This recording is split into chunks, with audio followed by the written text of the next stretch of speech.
गणेशाय नमः। ओम श्री पुराण पुरुषोत्तमाय नमः।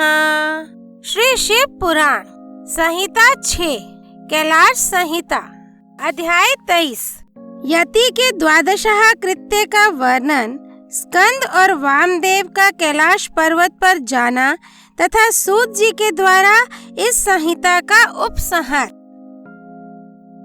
स्कंद जी कहते हैं, वामदेव 12वें दिन प्रातःकाल उठकर श्राद्ध करता पुरुष स्नान और नित्य कर्म करके शिव भक्तों, यतियों अथवा शिव के प्रति प्रेम रखने वाले ब्राह्मणों को निमंत्रित करे। मध्याह्न काल में स्नान करके पवित्र हुए उन ब्राह्मणों को बुलाकर भक्ति भाव से विधि पूर्वक भांति भांति के स्वादिष्ट अन्न भोजन कराए। फिर परमेश्वर के निकट बिठाकर पंचावरण पद्धति से उनका पूजन करे। तत्पश्चात मौन भाव से प्राणायाम करके देश काल आदि के कीर्तन पूर्वक महान संकल्प की प्रणाली के अनुसार संकल्प करते हुए अस्मद् गुरोरिहि पूजाम करिष्ये, मैं अपने गुरु की यहाँ पूजा करूँगा, ऐसा कहकर कुशों का स्पर्श करे। फिर ब्राह्मणों के पैर धोकर आचमन करके श्राद्ध करता मौन रहे और भस्म से विभूषित उन ब्राह्मणों को पूर्वाभिमुख आसन पर बिठाए। वहां सदाशिव आदि के क्रम से उन 8 ब्राह्मणों का बड़े आदर के साथ चिंतन करे, अर्थात उन्हें सदाशिव आदि का स्वरूप माने। मुने अन्य 4 ब्राह्मणों का भी 4 गुरुओं के रूप में चिंतन करे। चारों गुरु ये हैं, गुरु, परम गुरु, प्रातपर गुरु और परमेष्ठी गुरु। परमेष्ठी गुरु का उनमें उमा सहित महेश्वर की भावना करते हुए चिंतन करे। अपने गुरु का नाम लेकर ध्यान करे। उन सब के लिए इदमासनम ऐसा कहकर पृथक पृथक आसन रखे। आदि में प्रणव, बीच में द्वितीयांत गुरु और अंत में आविहामी नमः बोलकर आवाहन करे। यथा ओम अमुक नामानम गुरुम आविहामी नमः, ओम परम गुरुम आविहामी नमः, ओम परात्पर गुरुम आविहामी नमः, ओम परमेष्ठी गुरुम आविहामी नमः। इस प्रकार आवाहन करके अर्घोदक अर्घ्य में रखे हुए जल से पादे, आचमन और अर्घ्य निवेदन करे। फिर वस्त्र, गंध और अक्षत देकर ओम गुरुवे नमः इत्यादि रूप से गुरुओं को तथा ओम सदाशिवाय नमः इत्यादि रूप से 8 नामों के उच्चारण पूर्वक 8 अन्य ब्राह्मणों को सुगंधित फूलों से अलंकृत करे। तत्पश्चात धूप दीप देकर कृतमिदं सकलमाराधनम संपूर्णम अस्तु, की गई यह सारी आराधना पूर्ण रूप से सफल हो, ऐसा कहकर खड़ा हो नमस्कार करे। इसके बाद केले के पत्तों को पात्र रूप में बिछाकर जल से शुद्ध करके उन पर शुद्ध अन्न, खीर, पुआ, दाल और साग आदि व्यंजन परोसकर केले के फल, नारियल और गुड़ भी रखे। पात्रों को रखने के लिए आसन भी अलग अलग दे। उन आसनों का क्रमशः प्रोक्षण करके उन्हें यथास्थान रखे। फिर भोजन पात्र का भी प्रोक्षण एवं अभिषेक करके हाथ से उसका स्पर्श करते हुए कहे, विष्णु हविमिदं रक्षस्व, हे विष्णु इस भविष्य को आप सुरक्षित रखें। फिर उठकर उन ब्राह्मणों को पीने के लिए जल देकर उनसे इस प्रकार प्रार्थना करे, सदाशिव आदि मुझ पर प्रसन्न हो, अभिष्ट वर देने वाले हों। इसके बाद ये देवा आदि मंत्र का उच्चारण करके अक्षत सहित इस अन्न का त्याग करे।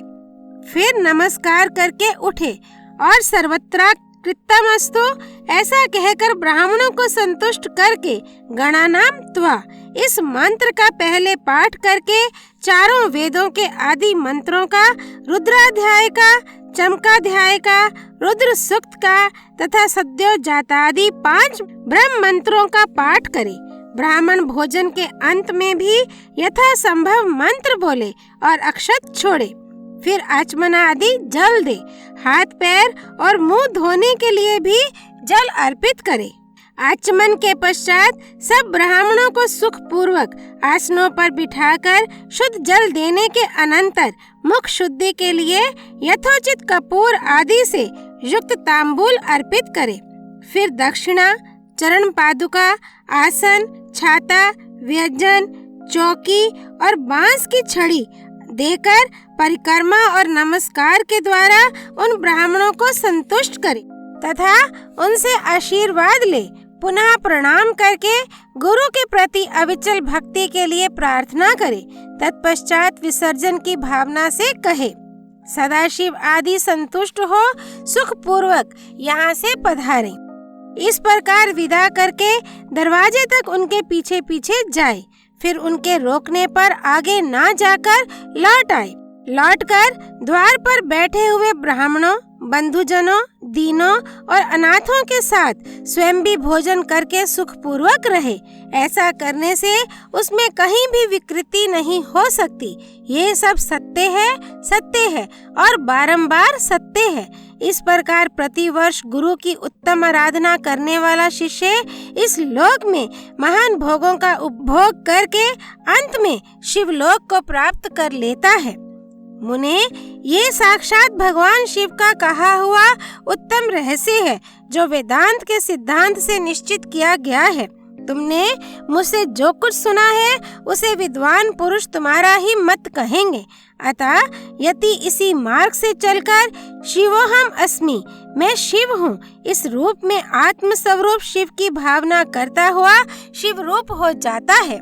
सूत जी कहते हैं, इस प्रकार मुनीश्वर वामदेव को उपदेश देकर दिव्य ज्ञानदाता गुरु देवेश्वर कार्तिकेय पिता माता के सर्वदेव वंदित चरणार बिंदों का चिंतन करते हुए अनेक शिखरों से आवृत शोभाशाली एवं परम आश्चर्य में कैलाश शिखर को चले गए।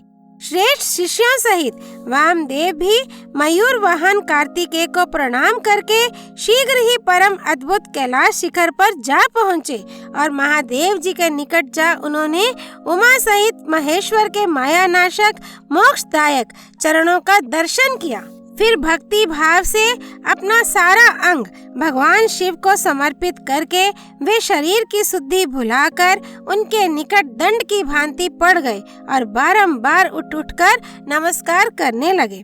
तत्पश्चात उन्होंने भांति भांति के स्तोत्रों द्वारा जो वेदों और आगमों के रस से पूर्ण थे जगदम्बा और पुत्र सहित परमेश्वर शिव का स्तवन किया। इसके बाद देवी पार्वती और महादेव जी के चरणार विंद को अपने मस्तक पर रखकर उनका पूर्ण अनुग्रह प्राप्त करके वे वहीं सुख पूर्वक रहने लगे। तुम सभी ऋषि भी इसी प्रकार प्रणव के अर्थभूत महेश्वर का तथा वेदों के गोपनीय रहस्य, वेद सर्वस्व और मोक्षदायक तारक मंत्र ओंकार का ज्ञान प्राप्त करके यहीं सुख से रहो तथा विश्वनाथ जी के चरणों में सायुज्य रूपा अनुपम एवं उत्तम मुक्ति का चिंतन किया करो। अब मैं गुरुदेव की सेवा के लिए बद्रिका आश्रम तीर्थ को जाऊंगा। तुम्हें फिर मेरे साथ संभाषण का एवं सत्संग का अवसर प्राप्त हो। अध्याय 23 संपूर्ण। संहिता 6 कैलाश संहिता संपूर्ण। माँ पार्वती, भगवान शिव शंकर, दिव्य ज्ञान दाता गुरु देवेश्वर मयूर वाहन कार्तिकेय जी को प्रणाम। काशी विश्वनाथ जी की जय। बद्रिका आश्रम की जय। हर हर महादेव। श्री हरि अर्पणमस्तु।